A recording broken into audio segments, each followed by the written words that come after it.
The family of a man shot and killed by a Texas police officer during a mental health check is calling for the officer's arrest.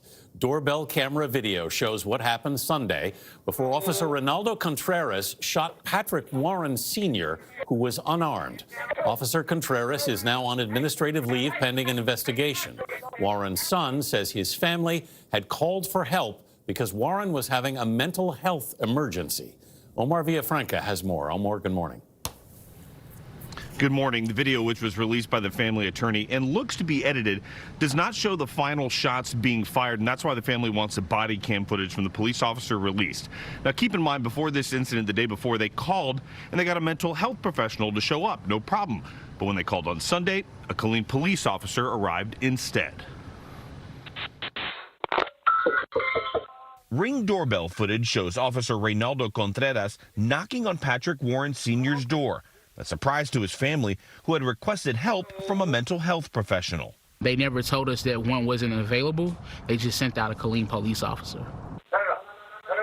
Patrick Warren Jr. says Officer Contreras' demeanor towards his family was hostile, so the family asked him to leave. But moments later, he returned and knocked. Warren Sr. answered and stepped outside with his hands in the air.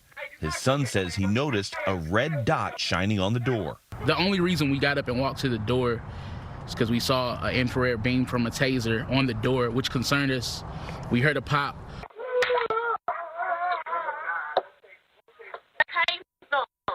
We got up, we ran to the door. By the time we made it outside, my father was on the ground, and that's where everything kind of took place. The video then cuts to cell phone footage. Hey, Dad, sit down. Sit down. Sit down. Sit down. Please. The family stood and watched as Officer Contreras, a 5-year vet at the department, shot the husband and father of 3 in the chest. Warren was pronounced dead at the hospital. How quick was all that? Maybe 20 seconds.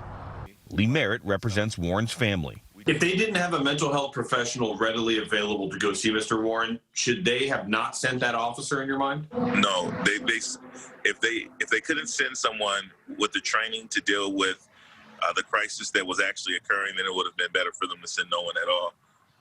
And Mr. Warren may be alive. That's right. Warren Jr. says his family is still processing their father's death, including his younger brother, who has Down syndrome. He was like, my father's in heaven, and I have to answer that question 1,000 times a day. And sometimes he just breaks down and he just wants to cry.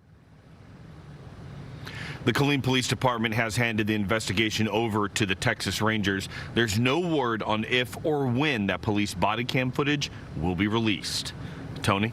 Omar, thank you very much. And that's what they keep talking about, the need for the proper training. You see what happened the day before when they sent a mental health professional. It worked out all right. Yeah. Well, I admire Patrick Warren Jr.'s calm demeanor in this. I would be just outraged. I'm sure he is as well. But and they're it's hurt. It's so important that they are putting all of this out there and sharing it, because this should not have happened. No, mental health is health. If you were having a different medical emergency, they would have sent a specialist. They wouldn't have said, we don't have anybody, sorry, fix your own leg. Yeah. But because it's the mind, they treat it differently. And also, can we point out, he clearly appeared to be unarmed. Yeah. He clearly was unarmed. No, I mean, why did the officer go back to the house after they asked him to leave? After they asked him to leave.